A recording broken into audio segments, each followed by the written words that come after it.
Literary music. A while ago I wrote about books which became music albums and vice versa.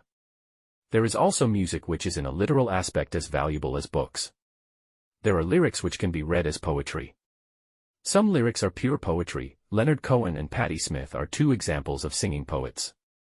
Some artists are so good at writing lyrics that sometimes they become poetry. Annika Norlin is a fine Swedish example. And then there's progressive rock.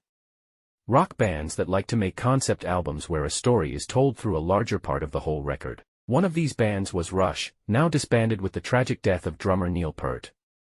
Most of Rush's lyrics were written by Neil Peart, who was both well-read and versed in philosophy.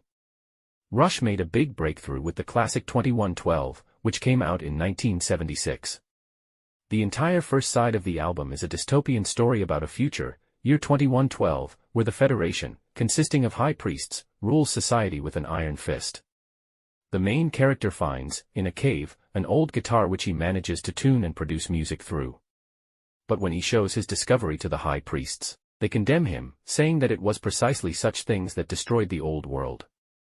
However, the discovery of music opens a dream of beauty in him, and with the help of an oracle, he gets to see how beautiful the world once was.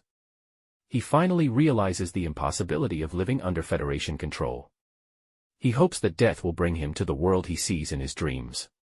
The story in 2112 is inspired by a book by the philosopher and writer Ayn Rand, born in St. Petersburg in 1905 as Elisa Zinogevna Rosenbaum, died in 1982 in New York. She was a strong opponent of any type of government control regardless of the political color. She was not uncontroversial, something I don't have time to go deep into here, but what I want to highlight is her strong but unexpected influence on a rock classic. How an idea novel can turn into progressive hard rock.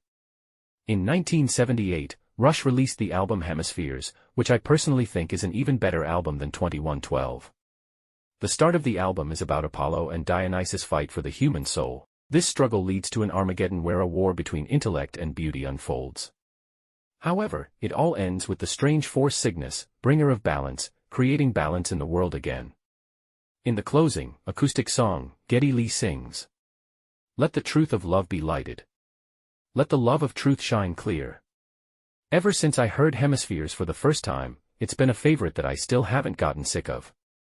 The 18.04-minute story of the divine war for our souls still inspires me, and every time I listen I am struck by how good this would be as a book. No, actually, I'm quite sure it is better in musical form. Mattias is an author, editor, and illustrator. We hope you liked this episode. Don't forget to like, comment and subscribe.